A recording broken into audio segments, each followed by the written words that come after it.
Sir 7,032 ಖಾತೆದಾರರು ಇಲ್ಲಿದ್ದಾರೆ. 7,032 ಖಾತೆದಾರರು. 80% ಅಂದರೆ ಎಷ್ಟು ಸರ್? ಈಗ ಅವರೇ ನಾನು ಹೇಳ್ತಾರ ಲೆಕ್ಕ ಅಲ್ಲ, ಇದು GBD ಅವರು ಹೇಳ್ತಾರ ಲೆಕ್ಕ. ಇದು 7,032 ಖಾತೆದಾರರಲ್ಲಿ 80% ಅಂದರೆ 5,600 5,700 ಖಾತೆದಾರರು ಒಪ್ಕೊಂಡಿರ್ಬೇಕಲ್ವಾ? ಹಾಂ, ನೀವು ನಿಜವಾಗ್ಲೂ ಸತ್ಯವಾದ ಯೋಜನೆ ಮಾಡ್ತಿದ್ರೆ ದಯವಿಟ್ಟು ರಿಲೀಸ್ ಮಾಡಿ. ಯಾಕಂದರೆ ಇವತ್ತೇನು ನೀವು ಬರ್ಕೊಂಡು ಬರಬೇಕಾದಿಲ್ಲ. ಇವತ್ತು ಕಂಪ್ಯೂಟರೈಸ್ಡ್ ಇದೆ.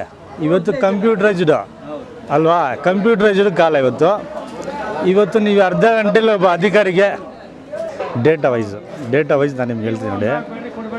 8,943 ಎಕರೆ, ಇದನ್ನು ನಾನು ಹೇಳ್ತಾ ಇರೋದಲ್ಲ, GBD ಅವರು ಪತ್ರಿಕಾ ಪ್ರಕಟಣೆ ಹೊರಡಿಸಿರೋದಂಥದ್ದು. 8,943 ಎಕರೆ ಒಟ್ಟು ಭೂಸ್ವಾಧೀನ ಮಾಡ್ತಾಯಿದ್ದೀವಿ ಅಂತ ಹೇಳಿದ್ದಾರೆ. ಆದರೆ ಅಂತಿಮ ಅಧಿಸೂಚನೆಯಲ್ಲಿ ಎಷ್ಟು ಹೇಳ್ತಾರೆ ಅಂದರೆ 7,481 ಎಕರೆ ಅಂತ ಇವರು ಹೇಳ್ತಾರೆ. ಅದು ಅವ್ರು ಹೇಳಬೇಕು.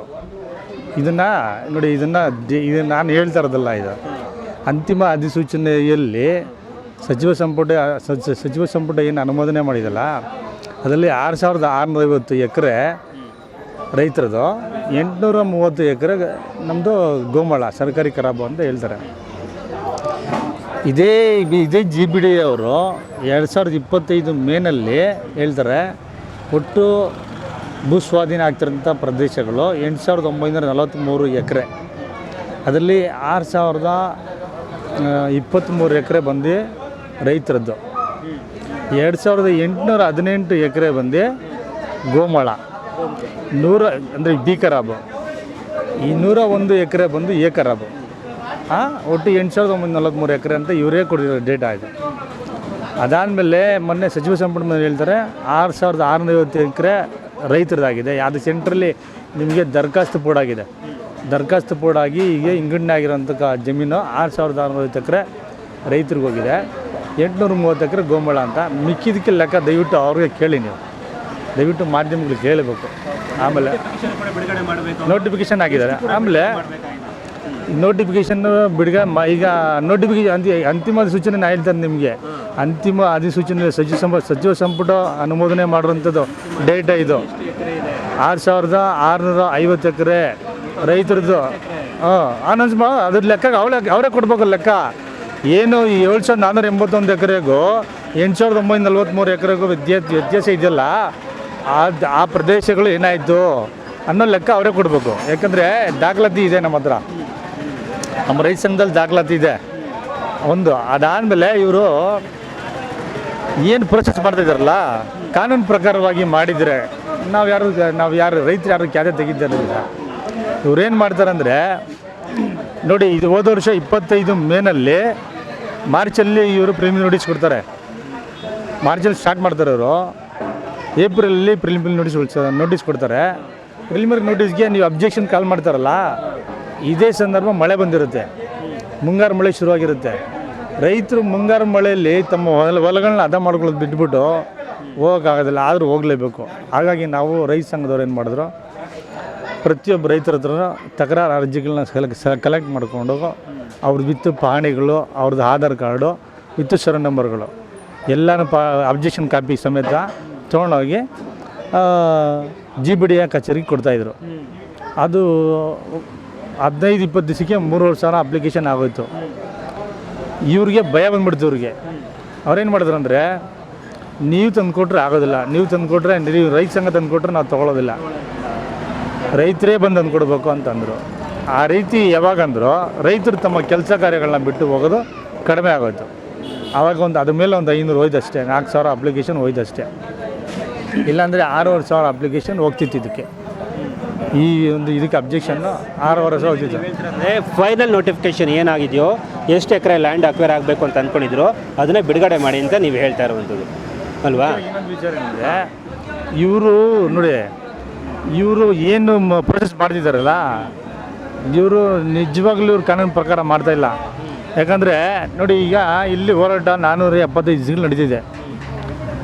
ಅಂತಿಮ ಅಧಿಸೂಚನೆಯಲ್ಲಿ ಅವರು ಹೊರಡಿಸ್ತಾರೆ, ನಾವು 7-8 ಗ್ರಾಮ ಸಭೆಗಳು ಮಾಡಿದ್ದೀವಿ ಅಂತ. ನಾವು 475 ದಿವಸ ಕೇಳ್ತಾಯಿದ್ದೀವಿ, ದಯವಿಟ್ಟು ಬನ್ನಿ, ಗ್ರಾಮ ಸಭೆ ಮಾಡಿ ಅಂತ ಕೇಳ್ತಿದ್ದೀವಿ. ನಮ್ಮ ಇಲ್ಲಿ ಕೂತಿರ್ತಕ್ಕಂಥ ರೈತರ ಜೊತೆ ಒಂದು ಗ್ರಾಮ ಸಭೆ ಮಾಡಿಲ್ಲ ಅವರು. ಆದರೆ ಅವರಲ್ಲಿ ಹೇಳ್ಕೊಂಡಿದ್ದಾರೆ 7-8 ಗ್ರಾಮ ಸಭೆಗಳನ್ನ ನಾವು ಮಾಡಿದ್ದೀವಿ ಅಂತ ಹೇಳ್ತಾರೆ. ಯಾರ ಜೊತೆ ಮಾಡಿದ್ದೀರಾ? ಅದು ಅದು ಅವ್ರು ರೆಡಿ ಮಾಡ್ಕೊಂಡಿದ್ದಾರೆ. ಅವ್ರು ಯಾರ ಜೊತೆ ರೆಡಿ ಮಾಡ್ಕೊಂಡಿದ್ದಾರೆ? ಯಾವ ರೀತಿ ಮಾಡ್ಕೊಂಡಿರ್ತಾರೆ? ಅವ್ರಿಗೆ ಯಾರು ಸಹ ಪರ ಇರೋಂಥ ವಿರೋಧಿ ಪರ ಇರೋಂಥ ರೈತರನ್ನ ಪರ ಇರೋಂಥ ಅಷ್ಟೇ ಸರ್. ಅವ್ರ ಹತ್ರ ಡಾಕ್ಯುಮೆಂಟ್ ಸರ್ ಈಗ ಅಷ್ಟೇ ರೆಡಿ ಮಾಡ್ಕೊಂಡಿದ್ದಾರೆ ನೋಡಿ ಸರ್. ಇಲ್ಲ ಇವಾಗ ನಮ್ಮ ಜಿಲ್ಲಾಧಿಕಾರಿಗಳು ಏನು ಹೇಳಿದ್ದಾರೆ ಅಂದರೆ, ಈಗ ಏನು ನಾಲೆ ಹರಿಯುತ್ತಲ್ಲ, ಈ ನಾಲೆ ಹರಿಯೋಂಥ ಜಾಗಗಳು ಮಾತ್ರ ನೀರಾವರಿ ಅಂತ ಹೇಳಿದ್ದಾರೆ. ಬಾಕಿದೆಲ್ಲ ಬಂಜರ್ ಭೂಮಿ ಅಂತ ಹೇಳಿದ್ದಾರೆ ಅವರು. ಜಿಲ್ಲಾಧಿಕಾರಿ ಅಷ್ಟೆಲ್ಲ ನಮ್ಮ ಮುಖ್ಯಮಂತ್ರಿಗಳು ಕೂಡ ಹೇಳಿದ್ರಲ್ಲ, ಅಲ್ಲಿ ಕೃಷಿ ಭೂಮಿನೂ ಇಲ್ಲ ಅಂತ ಹೇಳಿದಾರಲ್ವಾ. ಈಗ ಸತ್ಯ ಎಲ್ಲರಿಗೂ ಕಾಣಿಸಿದೆಯಲ್ಲ. ಹಾಂ, ಈಗ ಕೃಷಿ ಭೂಮಿ ಇದೆಯೋ ಇಲ್ವ ಅಂತ ಕಾಣಿಸಿದೆಯಲ್ಲ.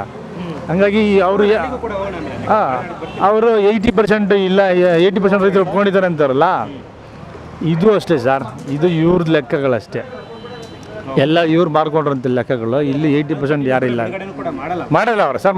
ಫೈನಲ್ ನೋಟಿಫಿಕೇಶನ್ ಬಿಡುಗಡೆ ಮಾಡಲ್ಲ, ಪಟ್ಟಿನೂ ಬಿಡುಗಡೆ ಮಾಡಲ್ಲ. ನಟರಾಜ್ ಮೊನ್ನೆ ಇದೇ ಕಾಂಗ್ರೆಸ್ ಭಕ್ತಾರ ನಟರಾಜ್ ಹೇಳಿದ್ರು ಏನು ಗೊತ್ತಾ, ಅಲ್ಲೊಬ್ರು ಕೇಳಿದ್ರು, ನಮ್ಮ ಇವರು ಯಾರು ಆಂಕರ್ ಕೇಳಿದ್ರು, ನೀವು ಏನು 80% ಇದ್ದಾರಲ್ಲ, 80% ಇರ್ತಕ್ಕಂಥ ರೈತರ ಪಟ್ಟಿನ ರಿಲೀಸ್ ಮಾಡಿ ಅಂದರು. ನಾವು ಮಾಡ್ತೀವಿ ಫೈನಲ್ ನೋಟಿಫಿಕೇಶನ್ ಅವಾರ್ಡ್ ಮಾಡಿರೋಂಥ ರೈತ ಯಾವ 3 ಪಂಚಾಯತಿ 3 ಗ್ರಾಮಗಳದ್ದು ನಾವು ಮಾಡ್ತೀವಿ ಅಂತ ಹೇಳೋರೆ. ಈ 3 ಗ್ರಾಮಗಳು ಮಾಡಿದಾರಲ್ಲ ಫೈನಲ್ ನೋಟಿಫಿಕೇಷನ್ನು, ಇದು ಯಾವ ಕುತಂತ್ರ ಗೊತ್ತಾ? ಇದರಲ್ಲಿ ನೋಡಿ, ಕೆಂಪೈನ ಪಾಳ್ಯದಲ್ಲಿ ಅಲ್ಲಿ ಕಾಲಿಟ್ರೆ 1 ಅಡಿ ಒಳಗೆ ಹೋಗ್ತದೆ ಭೂಮಿ. ಅದು ಏನು ವೃಷಭಾವತಿ ನದಿ ಹರಿದು ಕಾಲಿಟ್ರೆ 1 ಅಡಿ ಭೂಮಿ ಒಳಗೆ ಹೋಗ್ತದೆ. ಬುರ್ದೆ ಅಂತಾರಲ್ಲ, ಬುರ್ದೆ ಭೂಮಿ. ಅಲ್ಲಿ ಅವ್ರು ಬೇಸಾಯ ಮಾಡೋಕ್ಕಾಗಲ್ಲ, ಅವ್ರಿಗೆ ಕಷ್ಟ ಇದೆ. ಆಮೇಲೆ ಅವ್ರ ಭೂಮಿಗಳನ್ನ ಮಾರೋಕ್ಕೋದ್ರೆ ರೇಟ್ ಕಮ್ಮಿ ಕೇಳ್ತಾರೆ. ಹಂಗಾಗಿ ನಮ್ಗೆ ಇವತ್ತು ಒಳ್ಳೆ ರೇಟ್ ಬರುತ್ತೆ, ನಾವು ಕೊಟ್ಬಿಡ್ತೀವಿ ಅಂತ ಇರೋರು ಜಾಸ್ತಿ ಜನ ಇದ್ದಾರೆ. ಅವ್ರನ್ನ ಇಟ್ಕೊಂಡಿದ್ದಾರೆ. ಒಡೆರಳ್ಳಿ ಸೊರ ನಂಬರಲ್ಲಿ ಈ ಏನು ಪರ ಇರತಕ್ಕಂಥ ರೈತರುಗಳೇ ಜಾಸ್ತಿ ಇದ್ದಾರೆ. ಈ ಡೇಟಾ ಇಟ್ಕೊಂಡು ಅವರು ಏನು ಮಾಡ್ತಾರೆ ಅಂದರೆ, ಮುಂದಿನ ದಿನಗಳಲ್ಲಿ ಬರೆದಿಟ್ಕೊಳ್ಳಿ, ದಯವಿಟ್ಟು ಇದೇ ಮಾಡೋದವರು. ಮುಂದಿನ ದಿನಗಳಲ್ಲಿ ನಮ್ಮದು 60% ಇದೆ, ನಮ್ಮದು 70% ಇದೆ, ಇಲ್ಲಿ ಕೂತಿರೋರೆಲ್ಲ JDS ರೈತರು ಅಂತ ಬಿಂಬಿಸ್ತಾರೆ. ಇದಕ್ಕೆ ರಾಜಕೀಯ ಪ್ರೇರಿತ ಹೋರಾಟ ಅಂತ ಬಿಂಬಿಸ್ತಾರೆ. ಇದನ್ನು ಬರೆದಿಟ್ಕೊಳ್ಳಿ, ಇದೇ ಕೆಲಸ ಮಾಡೋದವರು. ಹಾಂ ಸರ್, ಇವ್ರಿಗೆ ನಿಜವಾಗೂ ಕಾಳಜಿ ರೈತರ ಮೇಲಿದ್ದರೆ ಇವರು ರೆಡ್ ಝೋನ್ ತೆಗಿಸ್ಬೇಕಿತ್ತು, ಮಾಡಿಲ್ಲ. ರೆಡ್ ಝೋನ್ ತೆಗಿಸಿ ಅಂತ ಅಧಿಕಾರಕ್ಕೆ ಬಂದವರು ರೆಡ್ ಝೋನ್ ತೆಗಿಸ ಸರ್. ಇವರು ಟ್ರಂಪ್ ಕಾರ್ಡ್ ಸರ್ 2018 ಜೋಡೆತ್ತು ಸರ್ಕಾರ ಬಂತಲ್ಲ, ಯಾಕೆ ಸರ್ ಸುಮ್ಮನಿದ್ರಿ ನೀವು? ನಾನು ಕೇಳೋದು ಅಲ್ಲ ಸರ್, ಕುಮಾರಸ್ವಾಮಿ ಈಗ ನಾನು ಅಧಿಕಾರದಲ್ಲಿರೋರು ಯಾರು? ಈಗ ಮಾಡ್ತಾರೋರು ಯಾರು? ಈಗ ಇದು ನೋಡಿ ಸರ್, ನಿಮ್ಗೆ ಸಿಂಪಲ್ ಹೇಳಿ ಕೇಳಿ. ಈಗ ನೋಡಿ, ಇವಾಗ ಭೂಮಿ ಕಿತ್ಕೊಂತಾರೆ ಸರ್ಕಾರ, ಭೂಮಿ ಕೊಡ್ತಾ ಇರ್ತಕ್ಕಂಥದ್ದು ರೈತರು. ಇಲ್ಲಿ ಪ್ರಶ್ನೆ ಇರೋದು ರೈತರದ್ದು ಮತ್ತು ಸರ್ಕಾರದ್ದು. ಕುಮಾರಸ್ವಾಮಿ ವಿಚಾರ ಇಲ್ಲಿ ಬರೋದೇ ಇಲ್ಲ. ಕುಮಾರಸ್ವಾಮಿ ವಿಚಾರ ಅವ್ರು ಮಾಡಲಿಲ್ಲ ಸರಿ, ಬಿಟ್ಬಿಟ್ರು ಸರಿ. ಅವ್ರನ್ನ ಎಳೆಯೋ ಅವಶ್ಯಕತೆ ನಿಮಗಿಲ್ಲ. ಕುಮಾರಸ್ವಾಮಿನ ನೀವು ಹೇಳ್ಕೊಂಬಂದ್ರಿ. ಯಾಕೆ ಹೇಳ್ಕೊಬಂದ್ರಿ? ನಿಮ್ಮ ಬೆಳೆಗಳು ಬೇಯಿಸ್ಕೊಳಕ್ಕೆ ಹೇಳ್ಕೊತಾ ಇದ್ದೀರಾ. ಈಗ ಏನು ಗೊತ್ತಾ, ನೀವು ಕುಮಾರಸ್ವಾಮಿನ ಸೆಂಟ್ರಲ್ ಹೇಳ್ಕೊಬಂದಿದ್ದು ಟ್ರಂಪ್ ಕಾರ್ಡ್ದವ್ರು ಉಪಯೋಗಿಸ್ತಾರದು ಏನಂದರೆ, ಈಗ ಕೋತಿ ತಿಂದು ಮೇಕೆ ಮುದ್ದಿಗೆ ಒರೆಸ್ತಂತ ಒಂದು ಗಾದೆ ಮತ್ತಿದೆಯಲ್ಲ, ಹಂಗೆ ಇಲ್ಲಿರೋಂಥ ನೆಗೆಟಿವ್ ಅಂಶನೆಲ್ಲ ಕುಮಾರಸ್ವಾಮಿಗೆ ಮುಖಕ್ಕೆ ಬಳಿದ್ಬಿಟ್ಟು ಕುಮಾರಸ್ವಾಮಿ ತೆಗಿಸ್ಬೇಕಾಯ್ತು. ನಿಮಗೂ ಅಧಿಕಾರ ಬಂತು, ನೀವು ತೆಗಿಸ್ಲಿಲ್ಲ. ನೀವು ವಿರೋಧ ಇದ್ದವ್ರು ಪರ ಹಾಕ್ಬಿಟ್ಟಿದ್ದೀರಿ. ಈಗ ನಿಮಗೂ ಅಧಿಕಾರ ಇತ್ತು, ನೀವು ತೆಗಿಸ್ಲಿಲ್ಲ. ತಪ್ಪು ನಿಮ್ಮದು ಇದೆ, ಅವ್ರದ್ದು ಇದೆ. ಈಗ ಈ ತಪ್ಪುಗಳನ್ನೆಲ್ಲ ಕುಮಾರಸ್ವಾಮಿ ಎತ್ತಾಕ್ಬಿಟ್ಟು ನೀವು ಯೋಚನೆ ಮಾಡಿಕೊಂಡು ದುಡ್ಡು ಮಾಡ್ಕೊಳಕ್ಕೆ ಓಡ್ತಾ ಇದ್ದೀರಾ ಅಂತ ನಮ್ಮ ಜನ ಹೌದು ಅದೇ ಅಂತಾರದು. ಹಂಗಾಗಿ ಕುಮಾರಸ್ವಾಮಿ ಟ್ರಂಪ್ ಕಾರ್ಡ್ನ ಉಪಯೋಗಿಸ್ತಾರಂತ ನೀವು ನಿಮ್ಮ ಬೆಳೆಗಳು ಬೇಯಿಸ್ಕೊಳ್ಳೋಕೆ. ಈಗ ನಾನು ಕೂಡ ಫೈನಲಾಗಿ ಹೇಳ್ತಿರೋದು ಇಷ್ಟೇ.